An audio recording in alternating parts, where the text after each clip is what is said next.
aqui para continuar a aprender da tua palavra. Amém. Glória a Deus, casal de palmas do nosso Deus. Bênçãos e bênçãos e bênçãos. A paz. Amém. Está funcionando? Mariana? Bem? Em nome de Jesus, pode se sentar, povo santo. Não é bom estar na casa de Deus. Olha, vamos começar rapidinho, amém? Hoje nós vamos falar aqui no nosso estudo da Bíblia.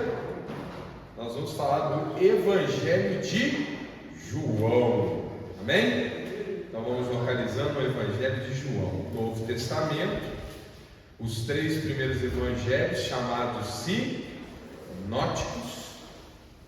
Aprendemos tudo passado. Passou os 3, Mateus, Marcos e Lucas, chegamos em João, o apóstolo amado. Amém? Muito bem, meus irmãos. Então, continuando aqui no ponto que a gente parou no curso passado, nós sabemos que existem 4 evangelhos. Os 3 primeiros, eles são muito semelhantes, né? A narrativa é muito semelhante. A gente já aprendeu por quê. O Espírito Santo conduziu esses 3 autores bíblicos a redigir uma história que praticamente se fecha, né?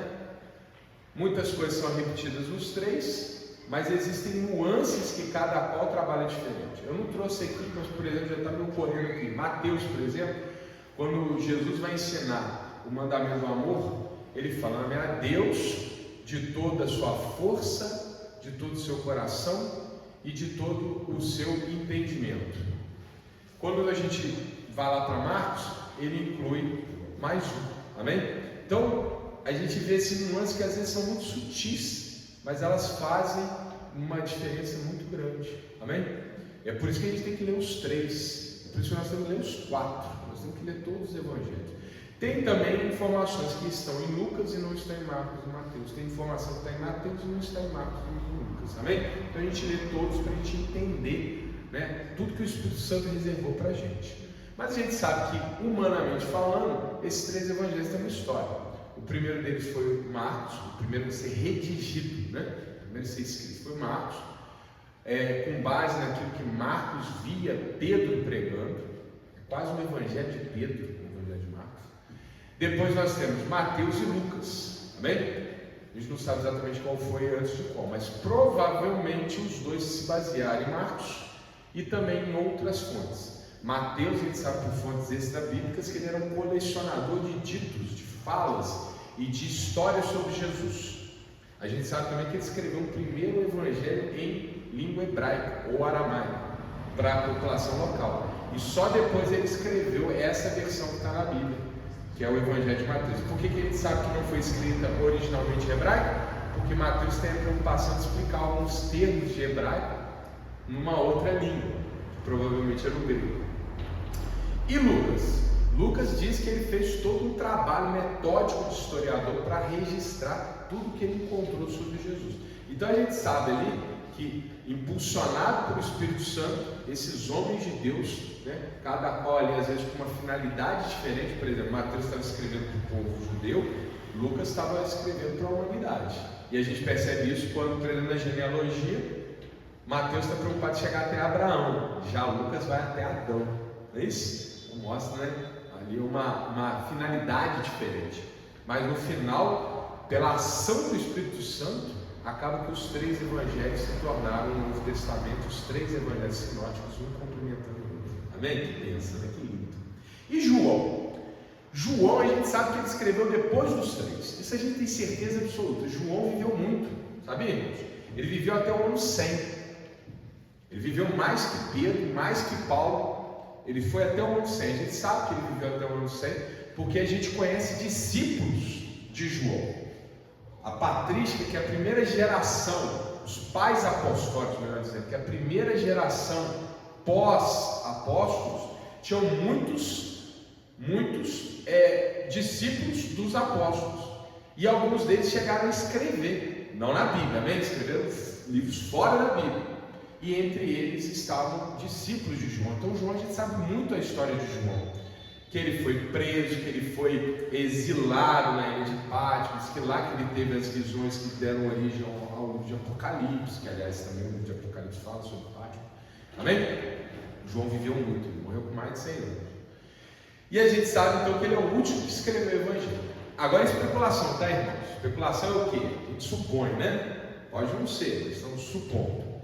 Supomos que João escreveu esse Evangelho motivado por 2 razões. Primeira delas, fazer alguns ajustes, algumas coisas que ele, como um espectador que viu as coisas acontecendo, ele sentiu no coração de ajustar uma informação ou outra. Eu vou até dar um exemplo aqui. E o segundo motivo, e esse é claro, é complementar os outros 3. Seja bem-vindo, paz. É complementar os outros 3, amém?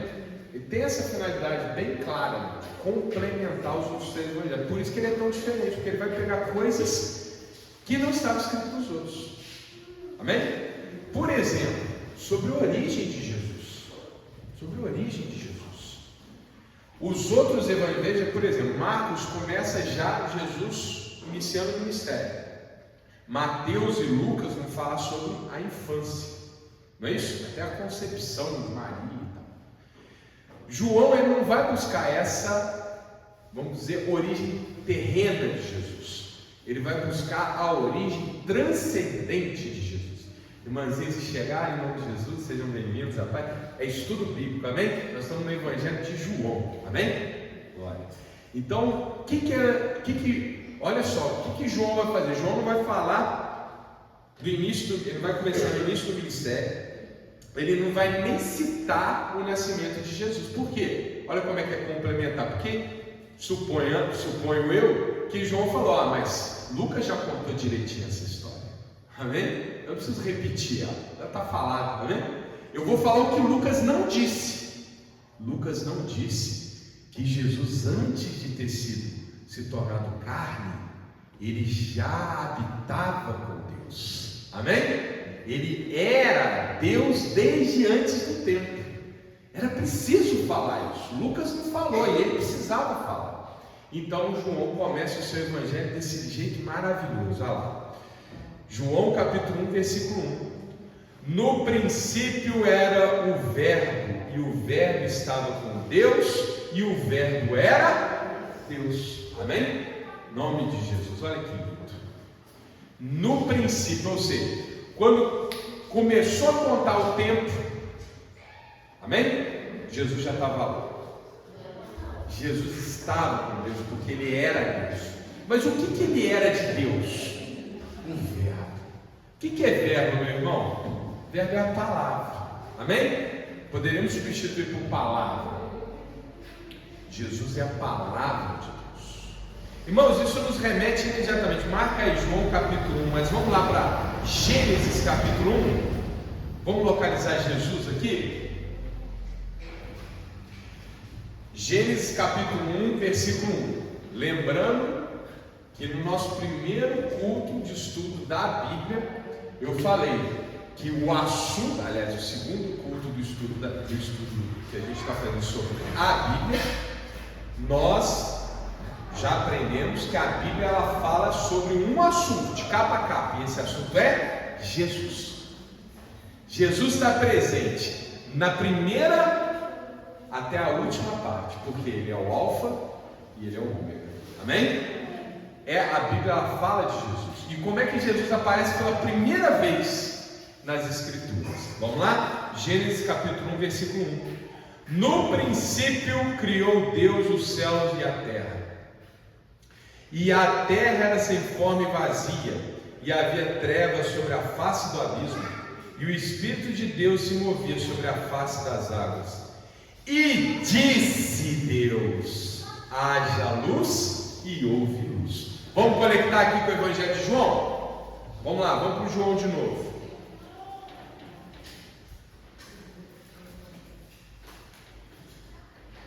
João capítulo 1, versículo 1. No princípio, ó, começou igualzinho, igualzinho, Gênesis. Era o verbo, a palavra. Ou seja, quando Deus falou, haja luz, quem operou na criação da luz? Jesus. Amém?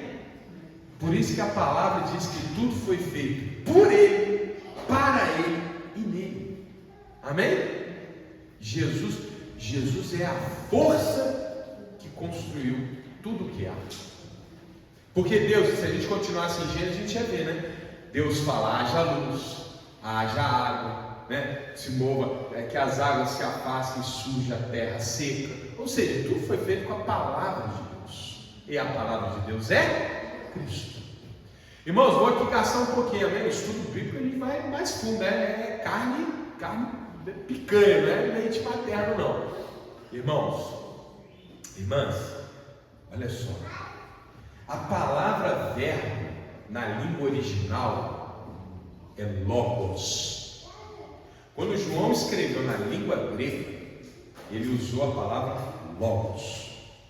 A palavra logos está na nossa vida e a gente nem percebe. Por exemplo, quando a gente estuda na escola biologia, qual que é o significado da palavra biologia? A origem é grega. Bio, vida. Logia, logia, logos. Estudo da vida. Amém?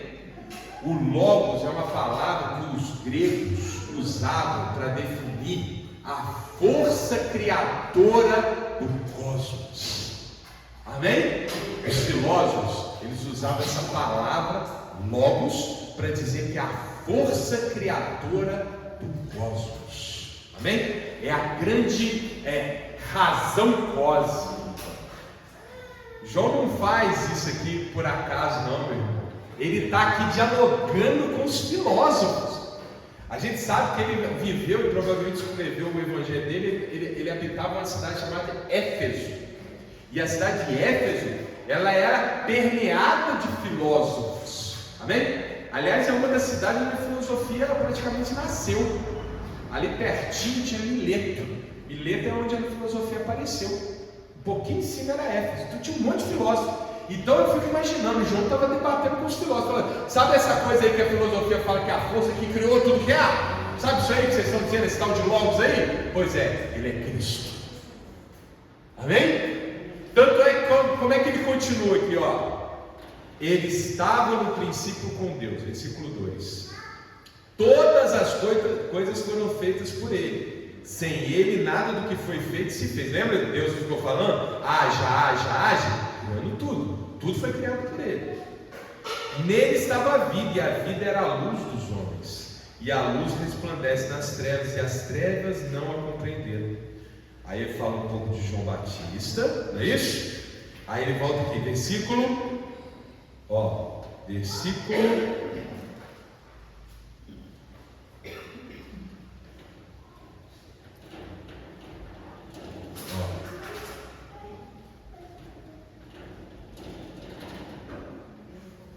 Peraí que nós vamos chegar lá.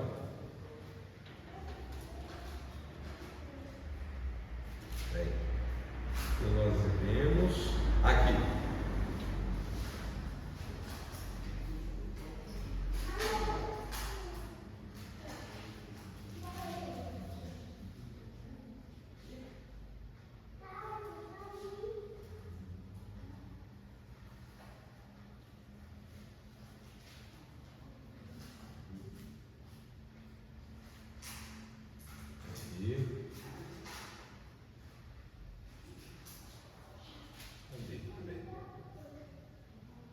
Aqui, versículo 9.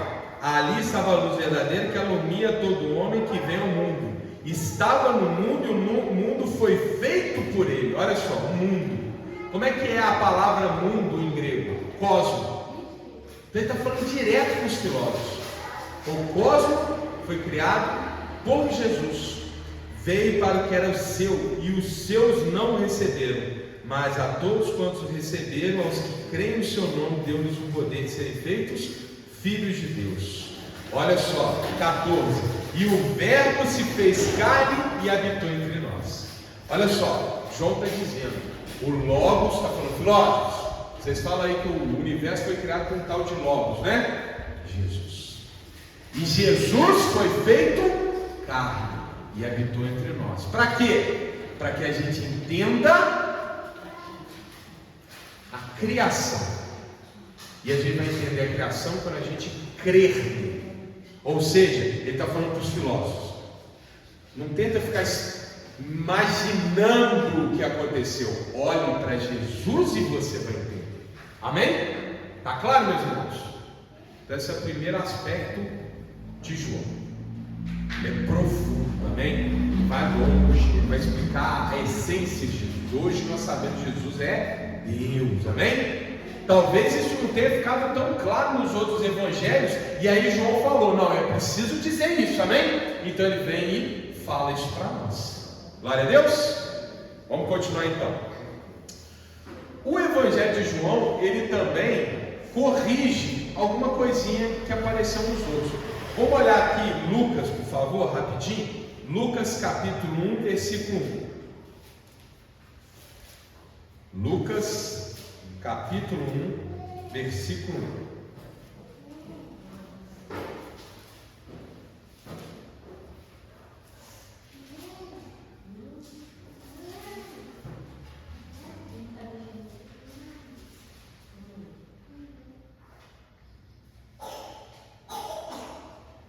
Amém?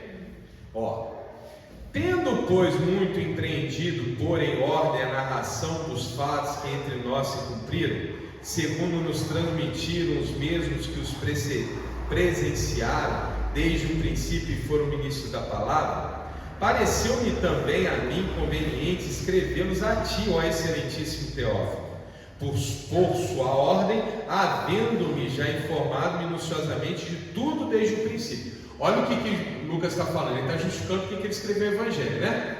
Então falou, botei aqui as informações em ordem para todo mundo entender. E ele está escrevendo para esse Teófilo, para que conheças a certeza das coisas de que já estás informado. Agora olha só na versão NTLH o que ele fala, olha só. Versão NTLH é outra versão da Bíblia, né? É diferente da que vocês têm aí. Versículo 4 fala assim, ó, a fim de que o Senhor pudesse conhecer toda a verdade sobre os ensinamentos que recebeu. Então olha só, Lucas está dizendo para Teófilo o seguinte, ó, eu li muita coisa escrevendo sobre Jesus, mas eu julguei necessário escrever o meu evangelho, porque havia necessidade de colocar as coisas em ordem e contar a história toda. Amém? Alguém pode ler isso aqui e entender errado? O que Lucas está dizendo é que ele está colocando em ordem toda a história que foi registrada de Jesus. Ele não está falando que vai contar a história toda de Jesus, amém? Aí o João, ele tem essa preocupação. Vamos lá, João capítulo, oi irmã, seja bem-vindo. João capítulo 21, versículo 25. Irmãos, culto de estudo bíblico é assim, é profundo, hein? Em nome de Jesus. Se tiver alguma dúvida, esse culto é diferente. Pode levantar a mão aí que a gente para e explica. João 21, 25. O último versículo de João.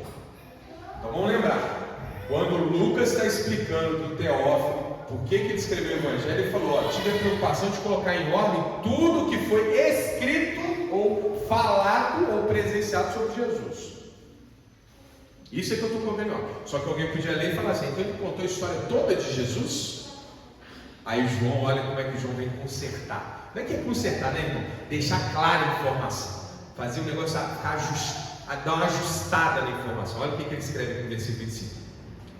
Há, porém, ainda muitas outras coisas que Jesus fez, e se cada uma das quais fosse escrita, cuido que nem ainda o mundo todo poderia conter os livros que se escrevessem. Olha que lindo. Por que João escreveu então o evangelho dele? Porque ele precisava completar com as informações que os evangelhos anteriores não haviam citado, informações importantes que ficaram fora, e também para ajustar alguma interpretação. Então ele diz: ó, Lucas escreveu tudo o que estava ali à disposição.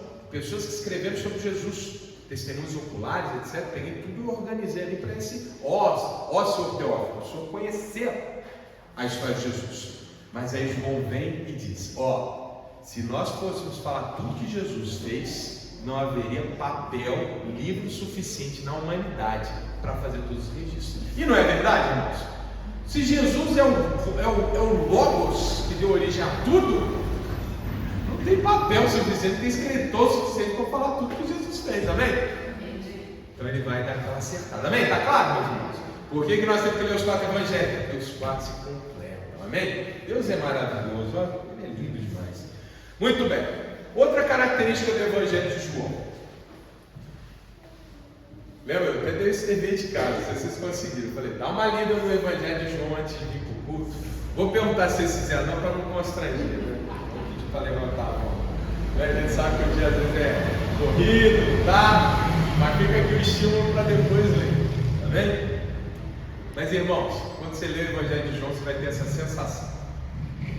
Dá para perceber que foi escrito por alguém que tinha uma relação íntima com o Salvador. Se você olhar o texto, ele é praticamente o texto de uma pessoa que ela se comove quando escreve. Por exemplo, é o evangelho que fala que Jesus chorou. Não aquele choro das lágrimas de sangue antes da crucificação. Não estou falando não. Primeiro ele se comoveu. Meu irmão, como é que alguém descreve que alguém se comoveu? Só quando a pessoa viu. Amém? Que se comoveu o quê? A pessoa mudar o semblante. E depois ele fala, Jesus se comoveu. E depois ele fala, Jesus chorou. Quando foi isso? Morte de Lázaro. Muito bem, menino. Está fresco na memória. A morte de Lázaro. Também fala, né? O apóstolo Jesus amava, se reclinou em seu peito. Está vendo? Se reclinou em seu peito. Irmão, é uma coisa assim, muito ali, muito da nuance, né? Da pessoa que está ali vendo aquilo. Não é uma coisa que eu vou escrever sobre Gengis Khan. Amém? Pode escrever sobre Gengis Khan? Alguém sabe quem é Gengis Khan? Gengis Khan é um cara lá da Mongólia, viu? Há 1000 anos atrás. Eu posso escrever sobre Gengis Khan? Posso. Vou fazer uma pesquisa, vou pegar as fontes, vou registrar os acontecimentos da vida dele. Mas eu vou ser capaz de descrever essa parte emocional, pessoal, sentimental? Ai, eu não vou conseguir. Tratando-se da narração de uma história real, não de um livro ficcional, que aí eu posso escrever o que eu quiser, né? Mas se for para eu narrar uma história de fato, real, meu irmão, essas nuances só são captadas por quem estava ali. Amém? E João estava ali. João estava pertinho. Lembra nos evangelhos? Todos concordam com isso. Quando Jesus ia fazer certas obras mais estratégicas, ele chamava poucos discípulos. Lembra? 2 que sempre estavam com ele: Pedro e João, o autor do Evangelho de João. Amém? Então João, ele estava pertinho de Jesus, por isso que ele capta essa parte mais emotiva do Salvador. Muito bem, meus irmãos, como que o Evangelho de João ele é organizado? Ele é organizado basicamente da seguinte forma: você tem um prólogo, que é João capítulo 1, versículos 1 a 18.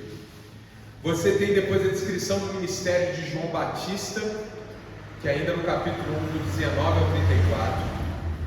Aí você tem o chamado dos primeiros discípulos, João 1, 35 a 51. Amém? Lembra aquela, mostra uma parte muito bonita aqui, João 51. Lembra quando ele fala da escada de Jacó? Vamos lá olhar rapidinho. João 1, 51. Abre aí para mim.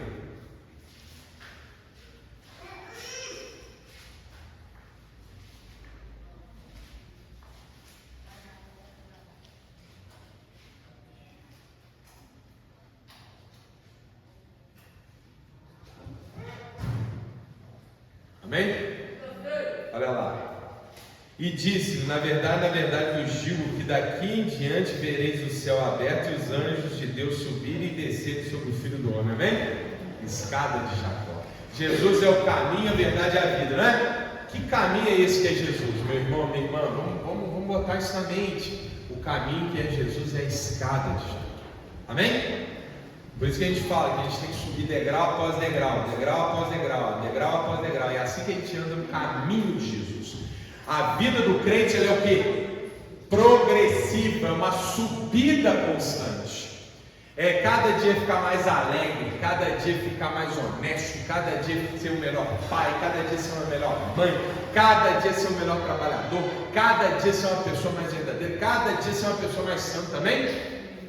É a escada de Jesus está explicando aqui quando ele foi questionado, né? Pode vir alguma coisa boa de Nazaré? Aí Jesus vai: ô meu amigo, eu vi você debaixo da figueira ali orando. Nossa, mas como assim? Vejo que tu és mesmo o Filho de Deus. Eu falo: meu irmãozinho, você não viu nada. Melhor está por mim, amém? Que lindo, né? São os primeiros discípulos, Natanael, Filipe, Pedro, que ele está lá arrebanhando. Depois nós temos sinais, milagres e ensinos, que vai ocupar praticamente o livro todo, vai até o capítulo 12, versículo 50. E aí nós entramos na Santa Ceia. E meus irmãos, olha que lindo. A Santa Ceia, tal como descrita por Jesus, tal como descrita por João, ela é diferente dos outros evangelhos. Olha que interessante, João não dá destaque para aquele momento da celebração do pão e do vinho. Lembra? Que a gente faz aqui a nossa Santa Ceia todo segundo domingo do mês, não é isso? Quando João vai descrever a Santa Ceia, ele fala, e ele ocupa, olha só, capítulos 13, 14, 15, 16, 17. 5 capítulos ele ocupa para descrever tudo o que aconteceu na Santa Ceia. Ô irmão, está claro aqui, volta aqui essa nuance, está claro que ele está completando os outros. E Mateus, Marcos e Lucas não falou, por exemplo, que ele lavou o pé do discípulo. João vai falar. Ele não fala o capítulo 14, que é um dos capítulos mais poderosos da Bíblia, que ele fala ali do Espírito Santo, que ele fala dos dias que virão. Ali ele está plantando a semente da igreja. Ele fala: eu tenho que ir para mandar o Consolador, porque se eu não for, o Consolador não vem. E o Consolador é que vai te convencer. Amém? Ele vai te acompanhar. E eu vou ficar lá com o Pai intercedendo, preparando a tua ida para lá, meu irmão, minha irmã. Amém? Então ele faz toda essa explicação. É aqui que ele faz, por exemplo, o segundo mandamento do amor. Primeira vez que Jesus fala sobre amor, fala: meu próximo como a ti mesmo. Jesus está respondendo às pessoas que estavam provocando ele. João vai falar o mandamento do amor como Jesus ensina aos seus discípulos, que não é exatamente ame ao próximo como a ti mesmo. Aqui na Santa Ceia, Jesus fala para os discípulos, os amigos íntimos: ame ao próximo como eu vos amei. Meu irmão, é muito diferente. Amém? João, meus irmãos, olha para mim, está no teu coração, leia esses capítulos. Sabe por quê? Porque João coloca a gente na mesa do Senhor. Ele coloca a gente sentado ali naquele local, vendo tudo aquilo acontecendo, que ele vai detalhar. Ele conta o discurso de Jesus todinho. Amém? Eu até falei com vocês que eu vou mandar no WhatsApp da igreja essa parte para a gente se preparar para a próxima Santa Ceia. Amém?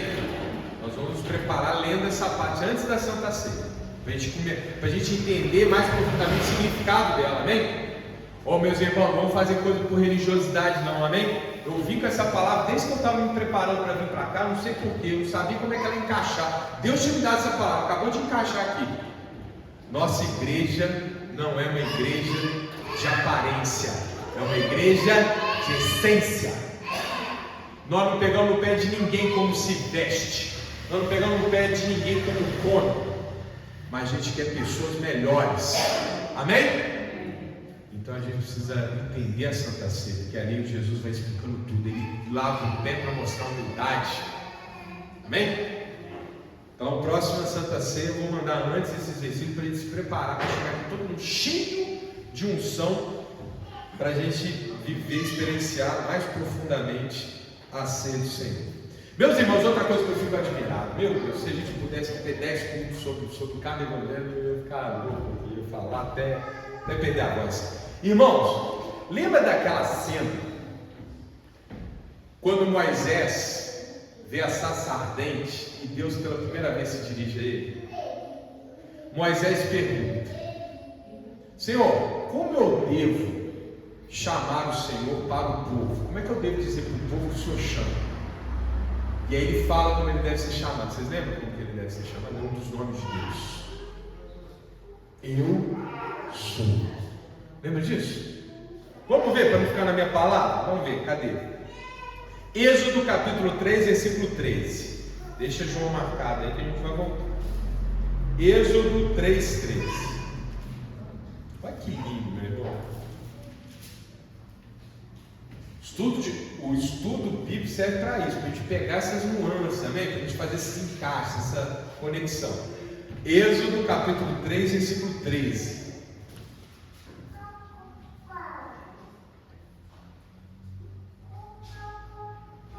Êxodo capítulo 3, versículo 13. Amém? Posso? Êxodo, segundo livro da Bíblia. Você tem Gênesis, Êxodo. Amém? Capítulo 3, versículo 13. Todo mundo? Posso? Então disse Moisés a Deus. Moisés está falando para Deus: eis que quando vier aos filhos de Israel e lhes disser: o Deus de vossos pais me enviou a vós, e eles me disserem ou me perguntarem: qual é o seu nome? Que lhes direi? Então Moisés está perguntando: Deus, como é que eu devo apresentá-lo? Versículo 14. E disse Deus a Moisés: eu sou o que sou. Disse mais: assim dirás aos filhos de Israel: eu sou, me enviou a vós. Amém? Amém? Muito bem. Vamos voltar lá para o Evangelho de João. Jesus está andando no meio do pessoal e o pessoal todo mundo pergunta: mas quem é o Senhor? Quem é o Senhor? Quem é o Senhor? Olha como é que Jesus vai responder. Olha que lindo.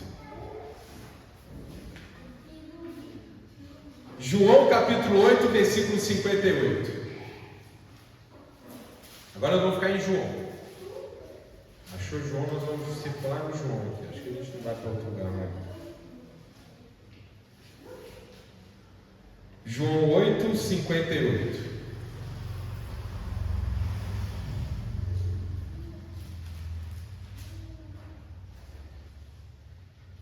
Ele estava sendo ali provocado, né? Aí olha o que Jesus fala. Amém? Posso? E disse-lhe Jesus: em verdade vos digo que antes que Abraão existisse, eu sou. Olha que ele fala o tempo verbal dele: eu sou. Não é eu sou.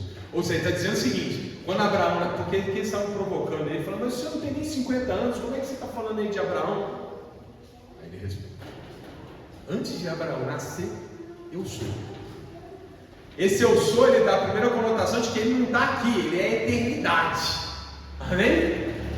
Ele é antes de qualquer coisa, permanece e continuará. Amém? Ele é. O que é a eternidade? É um presente que nunca acaba. Eu sou. E a segunda explicação que ele está dando: eu sou. Eu sou Deus. Amém? O verbo estava com Deus, ele era Deus no início. Amém? Mas é a única vez que ele fala isso? Não, vamos voltar rapidinho. João capítulo 6, versículo 35. E o povo lá, mas quem é esse homem que faz milagres? Quem é esse homem que faz maravilhas? Quem é esse homem que nasceu em Nazaré e está aí fazendo tudo isso, falando em nome de Deus? Quem é? João 6,35. Amém? E Jesus lhes disse: eu sou. Aí ele completa: o pão da vida. Amém? Lembra que Jesus vai falando: eu sou a porta, eu sou a videira, eu sou o pão da vida, eu sou a água viva. Amém? Meu irmão, você fica olhando para a porta, você fica olhando para a videira, você fica olhando para a água, mas o que importa é o que está antes. Jesus está dizendo: eu sou. E o povo não está entendendo. Lembra Moisés, quando Moisés perguntou: quem é o Senhor Deus? Como devo chamá-lo junto ao povo? Deus disse: fale ao povo que eu sou. Aí ele chega para o povo e fala: eu sou a videira. Mas que videira? Eu sou o pão. Mas que pão? Eu sou a porta. Mas que porta? Não importa a porta, não importa a videira. Eu sou. Amém? Ele fala isso várias vezes. Não vou cansar vocês, mas lá: eu sou a luz do mundo. João 8,12. Eu sou a porta das ovelhas. 10,7. Eu sou o bom pastor. 10,11. Eu sou a ressurreição e a vida. 11,25. Eu sou a verdade e a vida. Que a gente vive citando, né? Eu sou o caminho, a verdade e a vida. A gente olha o caminho, olha para a verdade, olha para a vida. Mas o mais importante é o que está na frente. Eu sou. Amém? Lindo, né? Eu sou a videira verdadeira. 15:1. Agora, meus irmãos, eu quero remeter vocês aqui para a parte mais impressionante. E quando a gente lê assim, a gente não percebe. Vamos lá. João 18,4.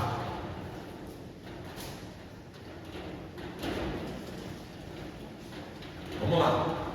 Jesus trouxe os discípulos que participaram da Santa Ceia. Jesus então vai para o Monte das Oliveiras, ora, pede para os seus discípulos orar, os discípulos dormem, lembra disso? E aí chegam os soldados. O que os soldados estão vindo fazer, meus irmãos? Prender Jesus.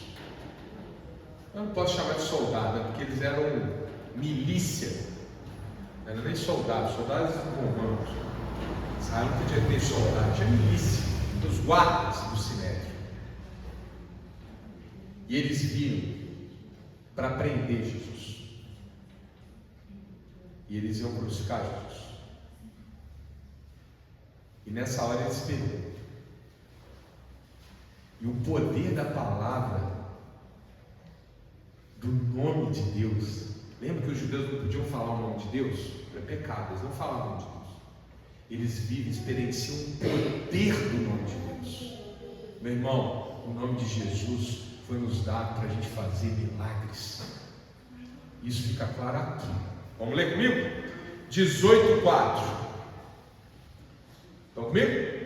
Amém. Sabendo, pois, Jesus todas as coisas que sobre ele havia de vir, ou seja, a cruz, adiantou-se e disse-lhes para os soldados, tá bom? Os soldados estão procurando Jesus, e aí ele diz para os soldados: a quem buscares? Judas já tinha traído ele, o soldado estava ali para prender ele. Aí ele chega para os caras e fala: quem que vocês estão buscando?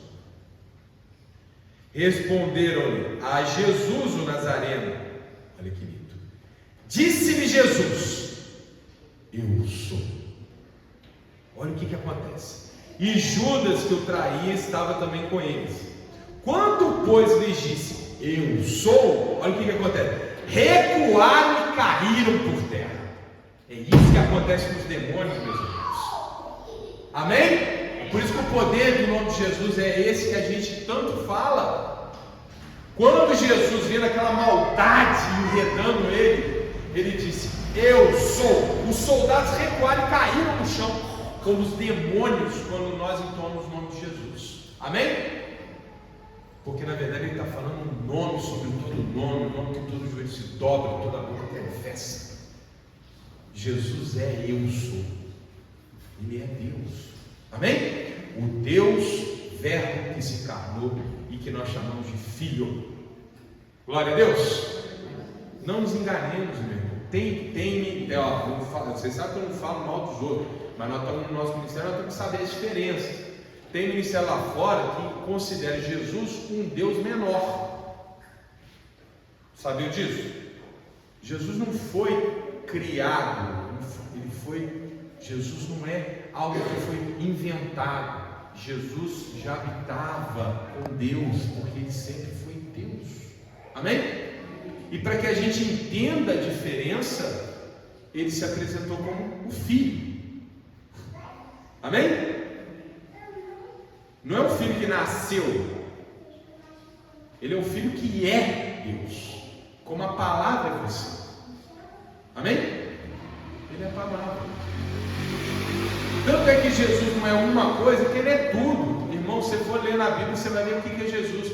Jesus é a ressurreição, Jesus é a vida, Jesus é a reconciliação, Jesus é o perdão, Jesus, até que a gente chega, e aí a gente vai estudar lá o Evangelho, o livro de Colossenses, quando Paulo fala para tudo, sabe o que é Jesus?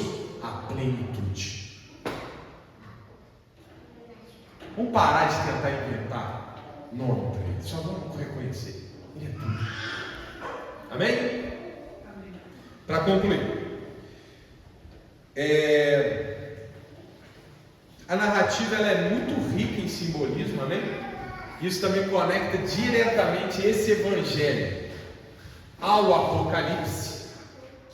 Aliás, eu faço esse desafio para os irmãos aí que querem mais fundo da palavra. Leia Ezequiel e leia Apocalipse. Você vai ver que Ezequiel e Apocalipse eles são muito. João, ele é muito parecido na forma dele profetizar com Ezequiel. E Ezequiel também é muito cheio de símbolos, né? Os olhos, né? Vai descrevendo aquelas figuras estranhas, né? Com asas, com olhos, com cabeças. João faz muito isso. E também o Evangelho de João é o que mais fala do amor. Isso conecta as cartas de João, 1º, 2º e 3º João. São 3 cartas que falam sobretudo sobre o amor. É ali que a gente descobre, no finalzinho da Bíblia, a definição de Deus, quando João fala, Deus é Espírito. E aí depois ele diz, Deus é amor. Amém? A definição do amor. Amém, meus irmãos? Basicamente é isso. Evangelho de João, lindo como todos os outros livros da Bíblia, muito profundo. Vale a pena agora, depois desse nosso culto, você voltar em casa naquela lida, em nome de Jesus, em oração, para Deus continuar tocando o teu coração. Amém? Glória a Deus. Aquela salva de palmas para o nosso Deus maravilhoso.